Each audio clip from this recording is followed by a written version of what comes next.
Now this fable is about a Fluv settlement which lived under the bed of Granny Slipper, an old lady with easy-going habits. What happened involved a close group of Fluvs, normally called a ball in human terms, whose names I shall leave until later, as the events leading to their adventure will provide the best introduction. The settlement was, in the main, a happy and contented one, and the Fluvs had remained largely undisturbed for many years, with a few other long-term residents. There was Sock, an ageing, dull fellow, of few words, whose closest friend Ruggy was also a little threadbare around his edges. Hairpin, Button, and the Tin Tack twins were buddies who shared the one ambition, to become of some use to the world. For they were all sadly out of work. Indeed, the Tin Tacks had never known employment, for they were Siamese twins. That is to say, they were permanently joined at the waist.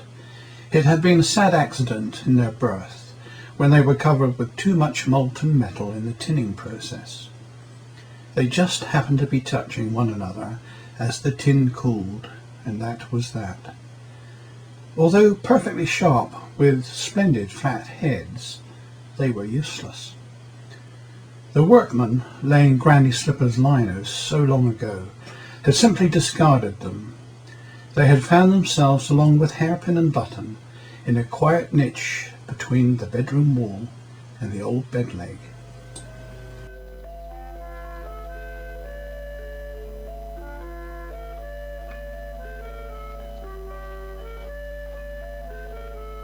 Although the fringe of the settlement was regularly tickled by the attention of Broom, Pan, and sometimes Fanny Feather, the Fluvs were only stirred just a little. This was really nature's clever way of cross-pollination which avoided inbreeding and the dullness of stagnation. The sweeping trio, you see, had a narrow outlook, their prime cause of existence being their busy daily task in the hands of Granny Slipper. On fine summer days, Broom and Fanny Feather would give the fickle Fluvs their chance to dance a while in the sun's slanting rays. Largest of the below-bed residents was poor Poe. He was a most nervous fellow, and although the Fluvs had a fair idea of what made him so neurotic, they were all far too delicate to discuss the matter openly. Often, in the middle of the night, Poe would be scuffed out from his resting place, leaving a telltale empty circle in the soft Fluv covering. Then, early next morning he would return, clean, but in a state of immense jitter, with his rim, face and handle damp with cold sweat. It was then that the fickle Fluvs would slowly descend and gather on him until he was calmed to an almost tolerable state. Far into the gloom, the most untouched spot was where a screwed-up copy of a well-known popular newspaper resided. For some considerable time it had remained there, scorned by the other inhabitants. It had the nickname of Lie, for it was a most untrustworthy creature, always prone to misinformation. Its sly yellow pages curled a twisted message which no one really listened to. Lastly, there lived high above in the creaking heavens Spider. His gossamer home and long-abandoned webs made dusty clouds in the spring coils of that mysterious place. When those great springs clicked their brittle nightly chorus, exploding tiny puffs of fickle Fluv, Spider would abseil down to forewarn poor Poe of another impending frightful charge. Thus did time pass in that cosy place, until one day Granny Slipper's snooty neighbour paid an unexpected visit. From the settlement could be heard the fussy click-click of her shiny red shoes, and her yatter-natter high-pitched voice as she cajoled the old lady's slovenly housekeeping. A vacuum! Oh yes, my Sydney just won't sit in a room which hasn't been recently dusted. Quite adamant he is. He positively refuses. On and on she twittered, her words unpunctuated and endless, soaring and falling over lumps of nothing. I'll be back soon, then. Bang!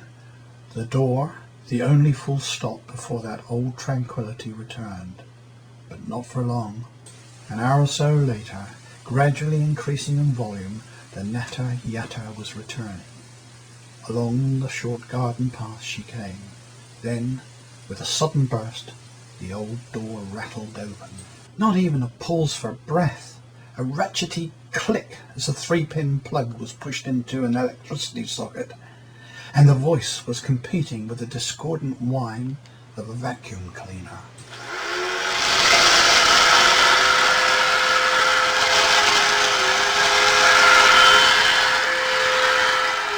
In fact, it was the machine that was at a disadvantage. All the Fluvs clung together in sheer fright. Spider reeled himself aloft when the Tin Tap twins just jittered. Only Lila smirked a sick-humane sort of smile. Swish vroom, swish vroom. The stair rods blinked as the last vestiges of their crusty varnish were revealed. Tread by matted tread, the voracious sucker advanced towards the landing.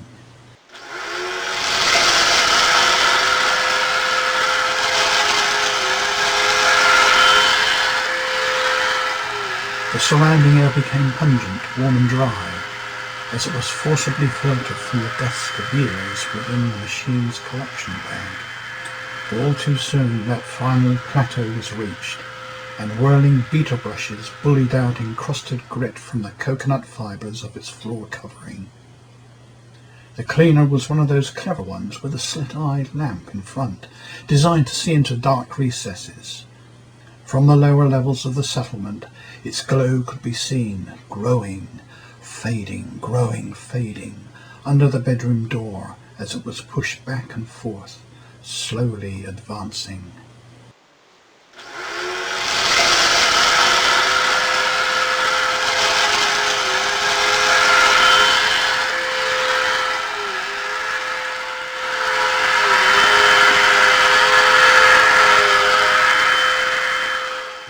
So close was it coming that vibrations from the beta bars were transmitted through the dry floorboards, making Hairpin and her companions jitter all the more.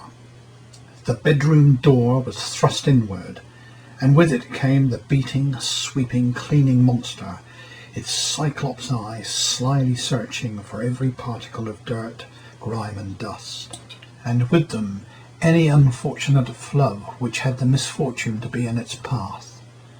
Right up to the edge of the bed it greedily snorted, leaving a wide stripe of floor devoid of wall. The settlement was on the brink.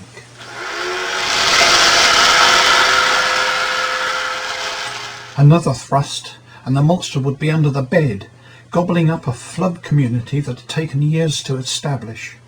Swish, vroom, swish, vroom. The machine withdrew like an athlete, stepping a few paces back before springing towards a jump. With a final rush, it hurtled forwards, its roller wheels callously bumping over poor Ruggy, and then its evil eye switched off. The motor howled slowly, lower and lower, until it stopped with a vibrant growl.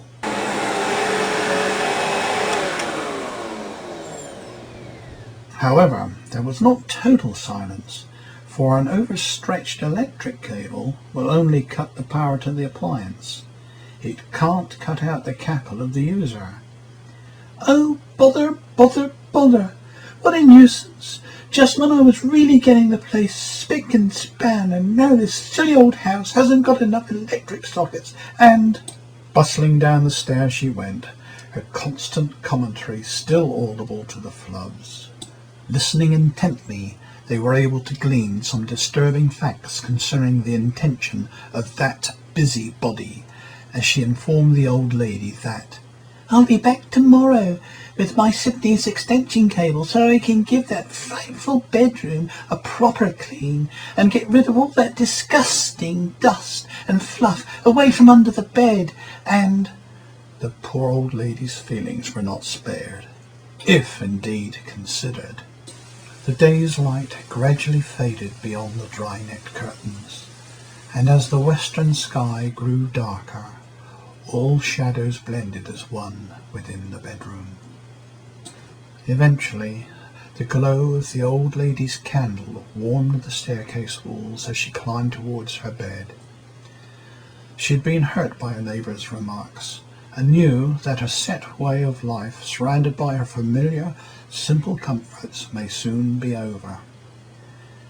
The Fluvs heard the great mattress sigh above, the candle blown, and then the soft rhythm of song. "I'm scared," cried Dumpling, one of the soft baby wolf Fluvs. "And so you should be," sneered Lai. "Now stop that right now. You always try to make things seem far worse than they really are. You've no right to frighten the little ones like that, even if you do know a lot about the outside." It was Morag who spoke, a pretty mother Flub. She could always be relied upon to protect the smaller members of the settlement. "I was only going to report the facts," grumbled the grubby paper. "Yes, we all know the way you just love to report the facts. Every time you speak, it's either doom or dissidence. You're never cheerful, and you never encourage." Lai had met his match with Morag, and he fell sulkily silent. After a short pause, it was Scuff, a Fluv of knowledge, who next gave voice. "We must think. We must act. We share a problem. We must combine." He was a dusty academic of few words. "But what can we do?" This question came from a handsome Fluv of life named Silver, who normally remained quiet, preferring to leave all the chatting to the others like Babble, Wrinkle, Pluck, and young Dumpling. Secretly in his silence, Silver yearned for a dainty silken Fluv called Callista. He hoped that one day he might drift her away to link arms forever. "We got to get away, that's what," chimed in Babble. "Hold on," interrupted Morag. "Let's listen to what Scuff has to say. See it this way." The strange thing about Scuff was that whenever he was thinking hard, which was often, his inside glimmered with an eerie luminosity which flushed through his dull exterior. "See it this way." The faces of those gathered around him caught up the glow as the wise old Fluv pondered. Callista's eyes sparkled at Silver, tightening his inner strands to breaking point. "We must." The embers of Scuff's thoughts were like molten coals seen through a furnace window as he continued. "Even Lai, yes, even Lai must chip in to help, for he also is in danger. Old papers are not newspapers, and like books, their contents are of fleeting worth. Beyond their day they are but rubbish, and must go with all rubbish." Every Fluv now looked at the detested newspaper, whose once narrow eyes had popped like two great headline capital letter O's. "You must tell us all you know about this monster, and you must tell us truthfully and without sensation." It was the first time in his miserable existence that Lai was at a loss for words. The first time he could only stammer. Deep in his scandal columns, his text felt like printer's pie, which, for those who do not know such jargon, means his letters were all mixed up. All that came out was ta, ta, ta, ta, ta, just typographical tongue trip. "He's right," said Morag. "Come on now, we're all on the same lino, and we all get trashed together. Just calm down, be sensible, and tell us what you know." In shaky tones, the dejected paper laid before the listening group what little he knew of vacuum cleaners.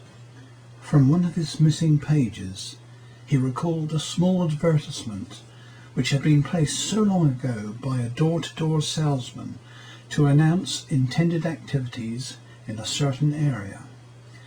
The ad extolled the virtues of what he remembered as a Fluver cleaner. In fact, the passage of time had pied up Lily's letters just a little. There were, however, some very frightening words recalled with great clarity and just a little hint of relish. Such words as forceful suction and dust vanished forever. How the appliance worked was not known, so with the scholarly guidance of Scuff, it was decided that at the very first chance a reconnaissance mission would be made. All that was needed was a tiny air disturbance to get the Fluvs mobile, for the wings of Fluv are carried by the faintest zephyr, and that monster still lurked as it was left against the bedroom wall, not too far away at all. Now it's strange how fate can be set by the queerest of things. It turned out to be one of those nights that poor nervous Poe dreaded the most. A night when, to quote a common expression, he really got the wind up. Perhaps it was Granny Slipper's late tea, perhaps the fact that it was a rich departure from her usual mild diet, or maybe it was her disturbed state acting upon her digestive tracts. Whatever. When Poe's time came, as inevitably it did, there vented forth much thunderous thermal activity. Though indelicate to relate, this chance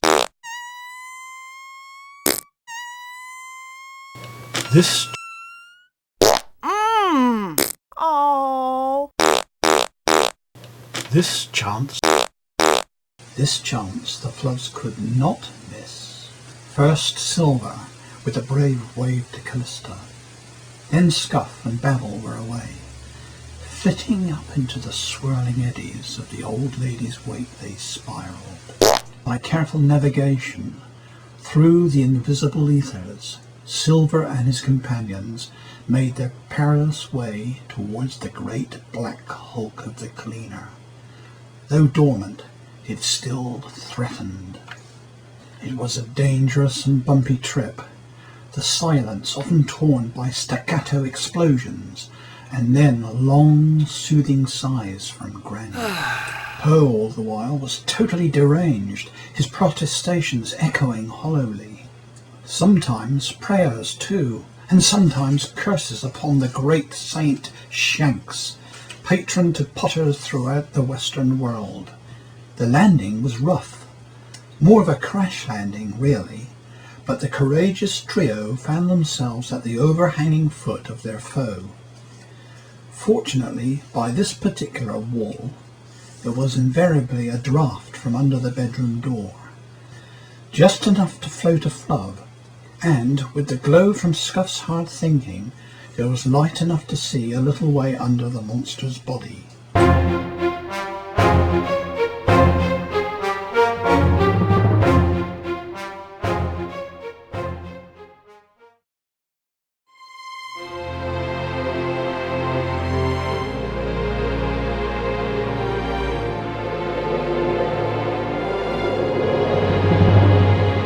Bitter, please dial that number. Telephone the culture police.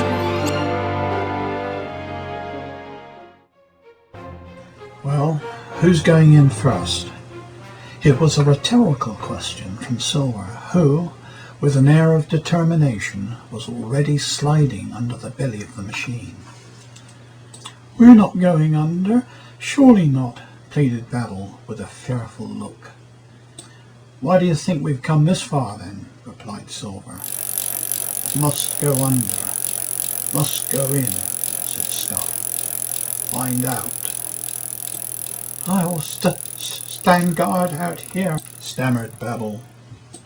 Do as you wish, but I think you're better off with Scuff and me. A sudden granny blast and a howl from Poe put all indecision to one side. Babel shut under the black belly plates of the cleaner and linked his trembling arms with the two heroes. A little way in, they were confronted with huge clusters of brushes which spiralled round a vast horizontal shaft above them. Torn and tattered bodies of unfortunate carpet fluvs were intertwined between the bristles, a dreadful sign of the havoc which this infernal device could cause. There were not only brushes, far more sinister in design. Protruding from the same shaft were wicked, twisted walls, smeared with the sad smashed remains of lost and beaten Fluv, unrequited. Let's get past this quickly. A shudder ran through the trio as they squeezed between the end of one of the walls and some unrecognisable shredded wisps forlornly hanging from the central shaft. Beyond the carnage, Silver came upon the monster's mouth. Wide, flat and level, it seemed to grin humorlessly. Inside cold lips, a gaping metal throat curved upwards towards mysterious shadowy tonsils. How then did this mechanical demon devour its prey? There was but one thing to do. They must investigate fully. We can't go up there. Again it was Babel pleading. Look, there's something moving. Silver squinted into the gloom but could see nothing but the glint of Scuff's globe reflected on the smooth, round walls. We've got to go up, insisted Silver. We must stretch ourselves out as long as possible. You hold on to the bottom edge here, Babel, and Scuff and I will feel our way up the tube. That way, if we keep ourselves linked together, you can pull us back down when we're ready. Best plan, agreed Scuff. But what if the thing starts up? We'll just have to take that chance. Anyway, I'm sure that won't happen until daylight. Okay then, we're all agreed. No more was said as their idea was put into action. Straining thinner and thinner, the three Fluvs stretched themselves into a long, delicate strand with Silver at the head.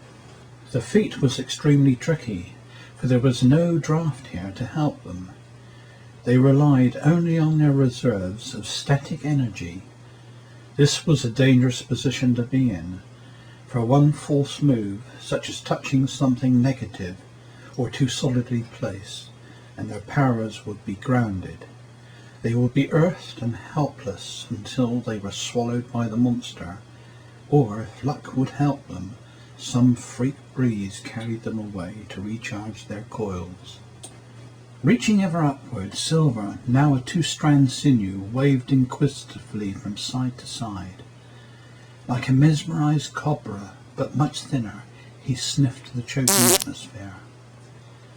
Exposed and vulnerable, he became aware that there was indeed something moving just above him. Babel had been right. A ghastly, hairy shape crouched within the shadows. Silver felt his fibres go rigid with shock. The thing moved purposefully towards him, for it had been triggered by the unseen threads of its instincts. It was closing in on its prey.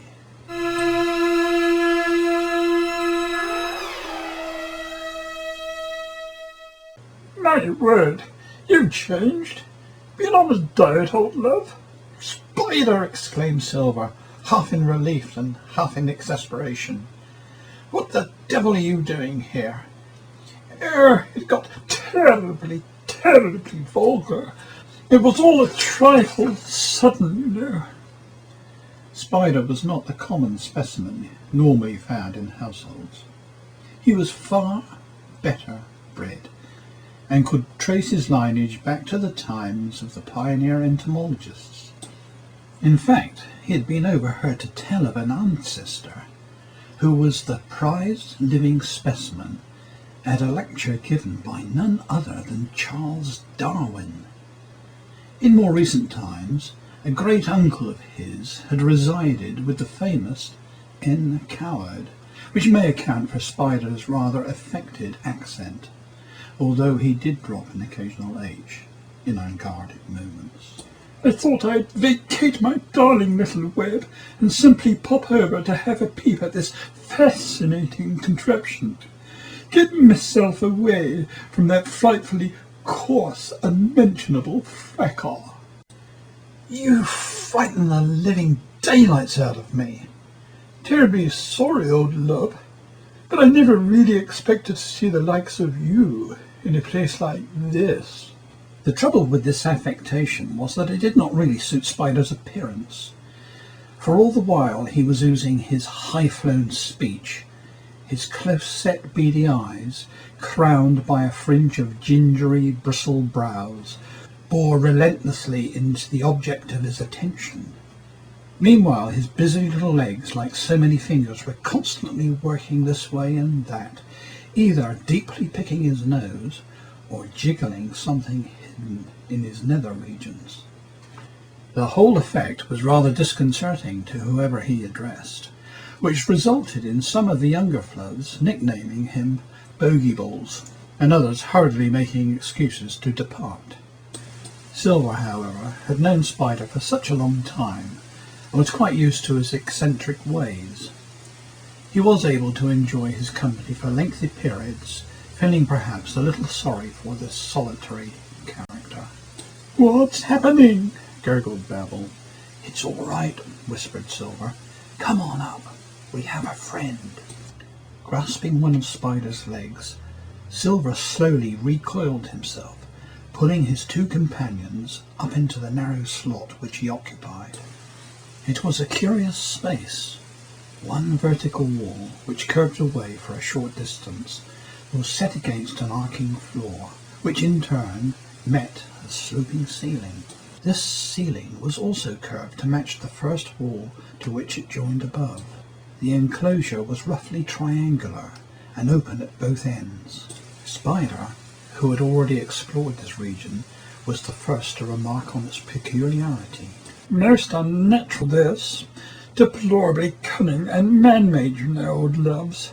In fact, this is but one section of a total of 6. All the same, and all swing around in a great circle. He whirled his forelimbs in a furious demonstration. My guess is it spins fiendishly round and round like poor old Poe's eyes at torment time. Spider was used to his humour falling flat, and simply continued his furtive, basic juggling. Could be the way. A sudden glow from Scuff. We are sitting on the wings of some huge mechanical bee or fly. The old Fluv remembered seeing how the pretty fickles danced one summer's afternoon when an angry bee was caught in the dried lace curtains. The tormented creature's wings threshed the air between hem and window-sill, rushing the little Fluvs in sporadic streams out into the sunlit room.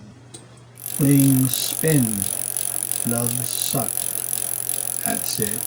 I say, old love, dashed clever deduction, that, exclaimed Spider. Now you must consider how to stop it. Babel and Silver had to screw up their eyes against the positive inspiration emanating from Scuff, but the moment was cut short by Spider. Well, I don't know about you jolly old Fluvs, but it's time I was away webwards. I can give you a lift, if you like. This offer from Spider was all that was required. Babel was on his back in a second. The other two, seeing the sense in the arrangement, followed suit. At last, as their weary chum carried the 3 tired Fluvs over the last fringe of the bedside rug, the first light of a new day was glinting through sleepy window panes. Granny Slipper, near to exhaustion by this time, released a final musical wheeze, which blended harmoniously with a soft dawn chorus of waking birdlife outside. The 3 hero Fluvs had returned unscathed to an anxiously waiting settlement. Silver tumbled softly from Spider's back, pulling his 2 friends with him. Like a loose puff of floating angora down, the leading settlement Fluvs gathered around the 3 soldiers back from their dangerous sortie. It was Spider who spoke first. "How nice, how terribly nice to see you all, and how positively sweet you do look." "No time for that now," interrupted Silver. "We must work out a plan. We haven't got much time." Overhead in the heavens, a fretful granny slipper snored, each long baritone note reminding Poe of his recent torment. "If we can disable the monster." Scuff's glow, somewhat reduced by the increasing dawnlight, was nevertheless noticeable. He was thinking hard. "Perhaps we could choke it," suggested Morag, who had been listening intently.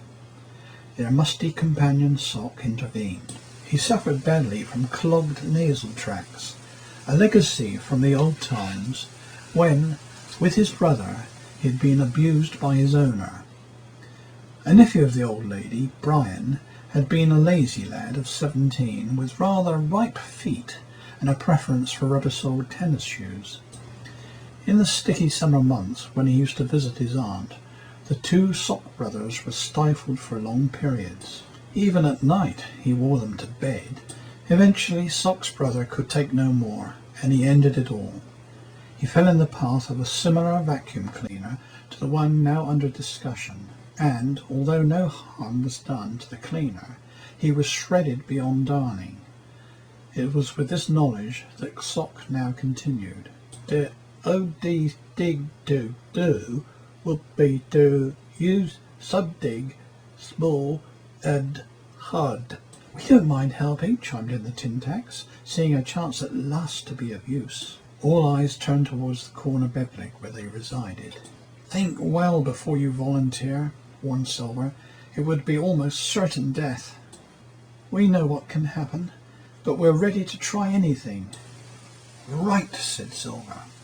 "With our friend Spider's help, I think I have a plan."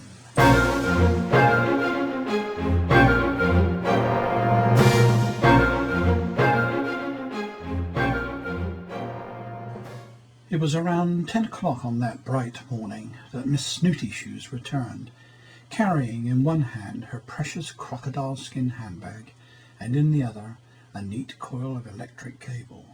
"I don't know, I really don't know. It's time this house had a proper clean, and all that dust, and all that grime, and just look at all that grease. My Sydney would..." And so, without punctuation, it continued. The old lady sighed, eased her bloomers, and quietly vented her thoughts in the only manner possible. Words were useless, for there was no space left to squeeze one in, and so she squeezed one out. The plug was pressed into the only electric socket, the cable unwound, and up on the landing the final connection was made between cleaner and power supply. "And now to get rid of this disgusting fluff." She was so prim that even the word Fluv she mispronounced. To her it was an indecent 4-letter foul thing that only beer drinkers and horrid little boys on street corners said. She had once seen the word chalked on every other paving stone for 100 yards down a certain street in her childhood, and had run screaming home, taking great care only to step on the clean stones.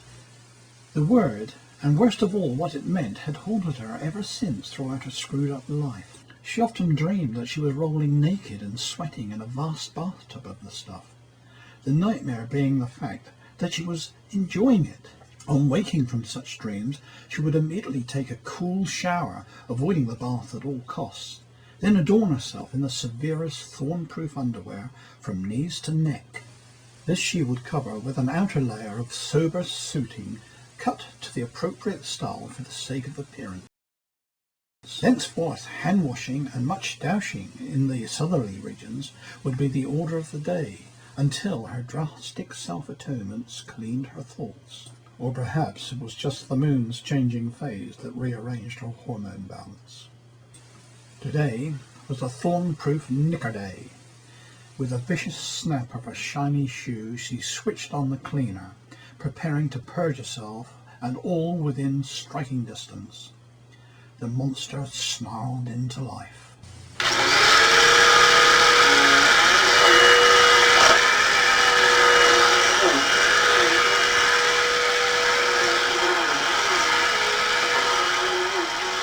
With a spiteful gleam in her eye, Snooty Shoes advanced. The cleaner she controlled bumped forward and back, its slit mouth greedy for Fluvs. High above, at the top of the old lady's ancient wardrobe, Spider waited for the moment. His task demanded precision timing. He had toiled desperately to get things ready, and did not want to bungle it now. Snooty Shoes came gradually closer to the determined spot.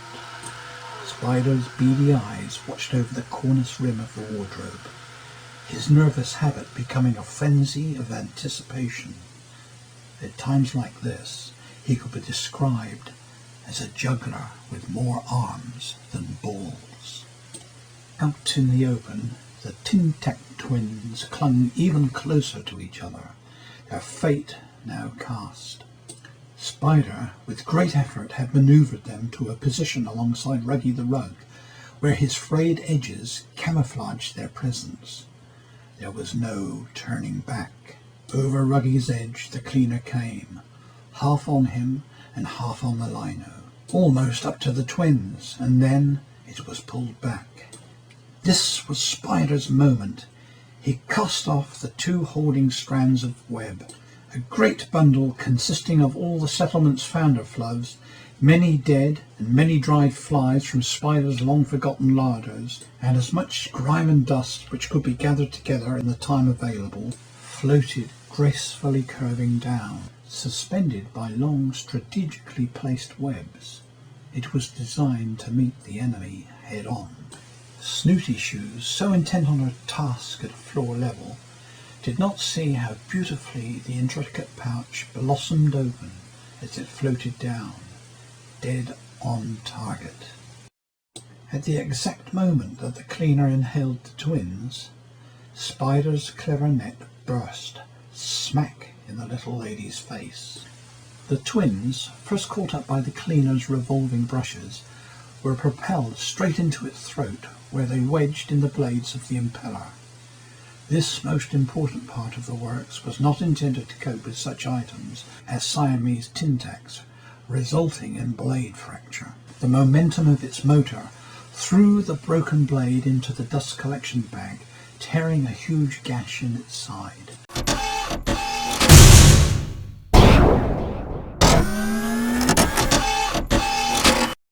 Snooty Shoes had released her grasp on the cleaner's handle, which was now totally out of control. Its power still on, the motor at full speed but terribly off balance, the machine thrashed over the floor, blasting great clouds of joyous floods from the hole in its bag. Clutching at her face, hair and neck, which were lovingly enmeshed in Spider's old webs and the more unwholesome surprises intended for her, Snooty Shoes hopped around the room as if performing some frantic, ritualistic dance. The cleaner finally fell on its side, short-circuiting its red-hot motor. With a spectacular bang and shower of blue sparks, the remaining entrapped Fluvs were farted from the bag. Their trajectory was almost poetic. Catching the Snooty Shoes amid-hop, they puffed into those secret places normally reserved for only the most refined talcum. The lady fled screaming from the room, a vapour of fickle Fluvs trailing behind her. It is in the nature of most things that such times of great stress strengthen a creature's ability to survive. So it was with this particular Fluv settlement. The stirring, cross-matching and interlinking caused by the affair bred a much stronger strain of super Fluv. Of the inhabitants mentioned, There is little more to account in relation to this particular story. Silver linked with Callista, and they had many lovely offsprings. Spider found a pretty little maid who, having spent her early life in the curtains of a well-known theatre, was able to engage in quite sparkling repartee with him. Their long exchanges provide entertainment to the settlement even to this day. Scuff has become a tutor. His lectures on applied electrostatic locomotion stretch the minds of many young Fluvs. Even Babel and his friends have learnt to glow just a little at times.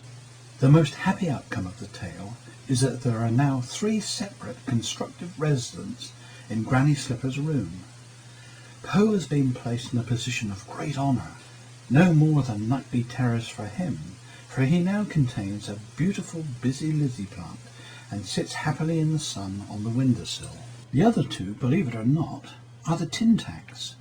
By a miracle of chance they were cleanly separated in the vacuum cleaner's downfall, and completely unbent they have been used to hang some pretty pictures from the wall.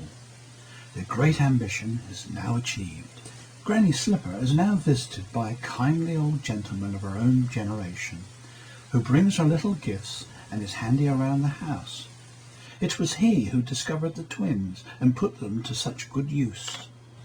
Miss Snooty Shoes no longer pays her busy calls. She is often to be encountered sitting on a park bench, kicking her legs in the air at passers-by and swearing in the most unladylike manner.